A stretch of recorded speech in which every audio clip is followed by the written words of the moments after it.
Hello, good morning. તમને બધાને રામનવમીની હાર્દિક શુભકામના. પછી બ્લોગની શરૂઆત થાય છે લેટ ઉઠવા સાથે, તો મેં વિચાર્યું તમારા લોકો સાથે સ્કિન કેર રૂટીન શેર કરી દઉં. ફર્સ્ટ છે સીતાફળ ક્લિન્ઝર. યાર, આ ક્લિન્ઝર એટલું સારું છે ને કે ફેસ પર કોઈ ઓઇલ પણ નથી રહેવા દેતું અને ફેસને ડ્રાય બી નથી કરતું, તો આ બેસ્ટ છે. સેકન્ડ છે the body shop vitamin C toner.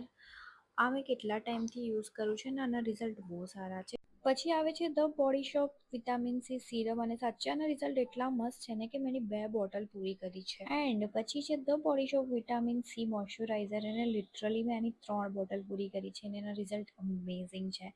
પછી આવે છે બી બોડી વાઇઝ અંડર આર્મ રોલન્સ, અને આની સ્મેલ એટલી મસ્ત છે ને કે સમર માટે બેસ્ટ પ્રોડક્ટ છે. And my favourite body mist, પણ ખબર નહીં આ કંપનીએ કેમ બંધ કરી દીધું છે. લાસ્ટ છે ડર્માકો લિપ બામ, અને સાચે આના રિઝલ્ટ પણ એટલા સારા છે ને, એકવાર તમે ટ્રાય કરીને જરૂરથી જોજો.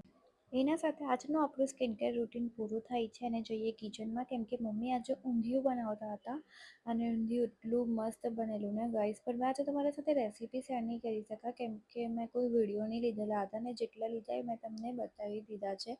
અને પછી મમ્મીએ આટલો બધો શીરો બનાવેલો, કેમ કે અમારી ઓફિસમાં સત્યનારાયણ ભગવાનની પૂજા હતી અને આવીએ સીધા સાંજે કૂકીને વોક કરવા લઈ જઈએ અને જાતે ખુદ બી વોક કરી લઈએ, કેમ કે બપોરના બહુ બધું ખવાઈ ગયું છે. એના સાથે આજનો બ્લોગ પર અહીંયા પૂરો થાય છે.